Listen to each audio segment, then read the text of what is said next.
Assalamualaikum warahmatullahi wabarakatuh. Perkenalkan, nama saya Clarissa Fatimah, NRP 053119412 dari Teknologi Informasi. Pada kesempatan kali ini, saya akan mempresentasikan hasil pekerjaan saya mengenai GDI Exploit dari mata kuliah Keamanan Web dan Aplikasi yang diampu oleh Pak Ridho Rahmanadi. Berikut adalah konten yang akan saya jelaskan. Yang pertama, apa itu vulnerability, kemudian definisi GDI exploit, dan contoh kasus dari GDI exploit sendiri, dan bagaimana cara mengatasi atau penanganan dari kasus tersebut.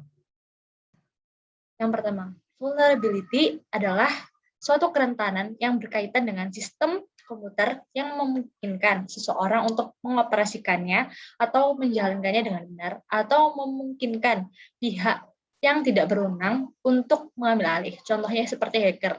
Jadi tindakan yang diambil oleh hacker itu merupakan suatu kerentanan yang dimiliki oleh sistem komputer.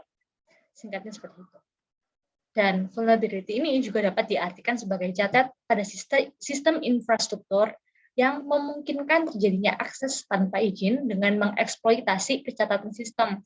Jadi misalkan ada sebuah sistem, misalkan Windows, ternyata di situ terhadap kecacatan sistem yang dibuat oleh Windows tersebut. Kemudian celahnya itu diambil oleh si hacker ini agar bisa memanfaatkannya tanpa akses izin. Nah, biasanya kecacatan ini terjadi akibat kesalahan dalam merancang sistemnya itu sendiri. Maka dari itu, vulnerability digunakan sebagai dasar pembuatan exploit oleh para hacker sebagai jalan masuk ke dalam sistem secara ilegal. Hacker biasanya akan membuat exploit yang disesuaikan dengan vulnerability yang telah ditemukannya.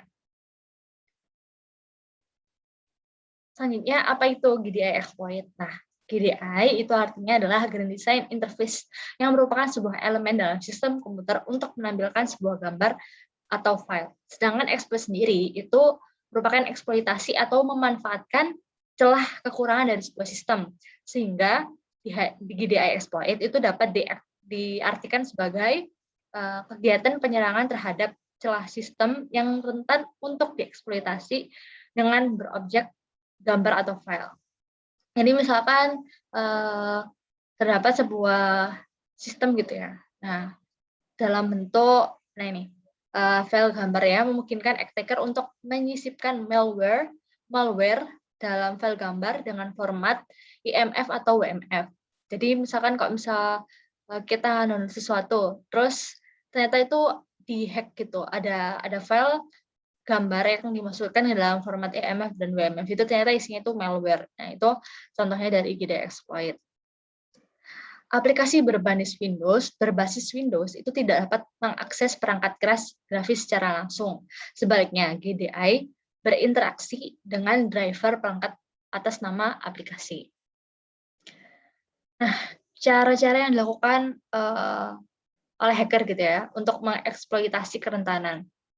Yang pertama adalah skenario berbasis web, di mana penyerang itu akan menginangi situs web yang dibuat secara khusus untuk mengeksploitasi kerentanan dan kemudian melabuhi pengguna agar melihat web tersebut.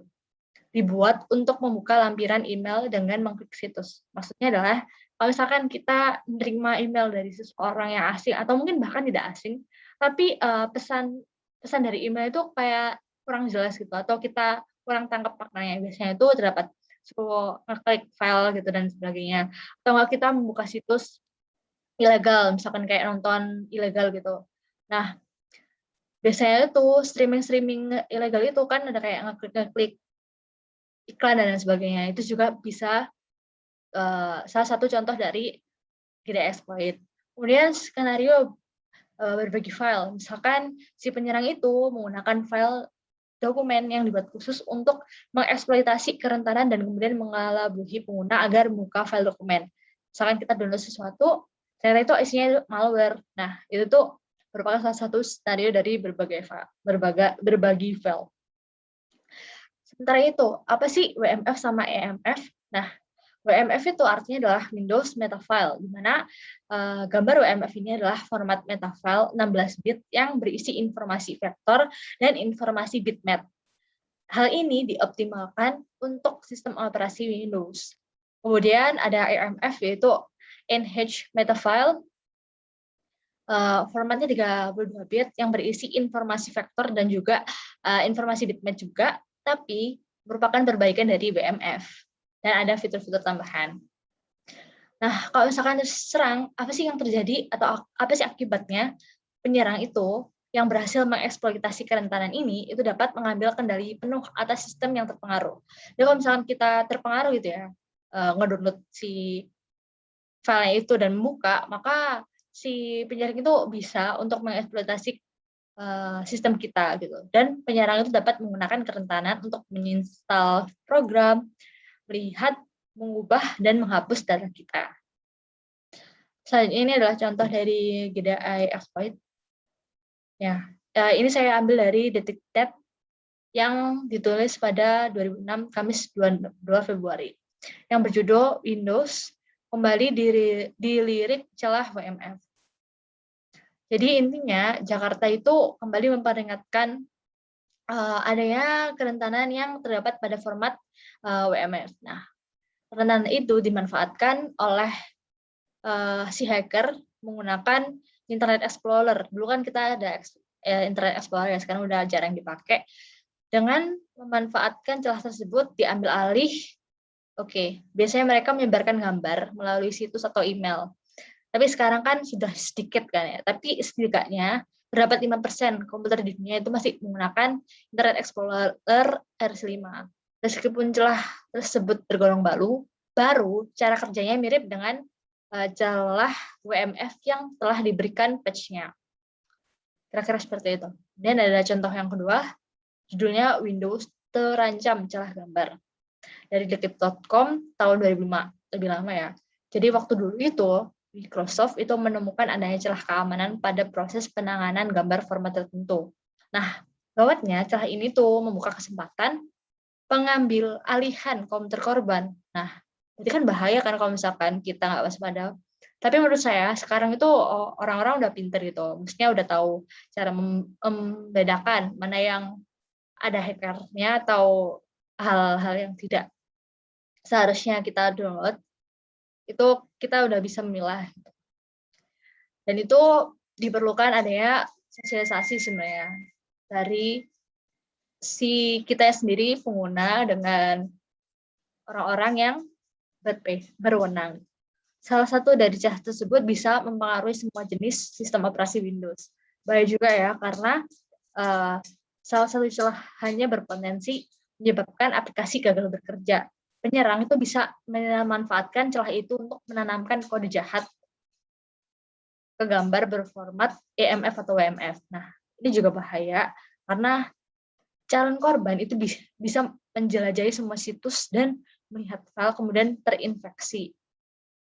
Kata dari menurut keamanan McAfee seperti dilansir Reuters yang dikutip oleh Detiknet. Nah, kira-kira seperti ini pesan yang disampaikan. Selanjutnya, bagaimana sih cara mencegah dari eksploitasi itu sendiri? Yang pertama adalah mengupdate sistem operasi, firmware, dan aplikasi. Jadi kalau misalkan kita di OS atau di Windows, kan udah ada kayak silahkan update terbaru, mau kapan di-update-nya, malam ini atau besok itu kan. Nah, itu suatu hal yang penting karena dengan melakukan update sistem operasi, itu berarti kita melakukan keamanan lebih jauh dari yang telah dilakukan oleh pemilik atau pencipta developer si Windows sana gitu. Jadi penting. Kemudian bagi perusahaan wajib untuk meminta konsultan keamanan komputer untuk melakukan vulnerability assessment dan penetration test. Jadi kita sering tahu ya tentang seseorang yang bekerja jadi penetration testing. Nah, mereka itu bertanggung jawab atas keamanan komputer dari masing-masing perusahaan yang mereka tangani. Gitu. Untuk apa? Untuk menghindarkan hal-hal yang tidak diinginkan tadi. Kemudian menggunakan antivirus. Mungkin antivirus memang tidak berpengaruh penuh terhadap sistem operasi kita, tapi seenggaknya antivirus ini dapat membantu kita untuk mengetahui bahwa itu adalah sebuah malware, gitu ya. Malware. Oke. Baik, terima kasih. Kira-kira seperti itu yang dapat saya sampaikan. Mohon maaf apabila terdapat kesalahan kata. Wassalamualaikum warahmatullahi wabarakatuh.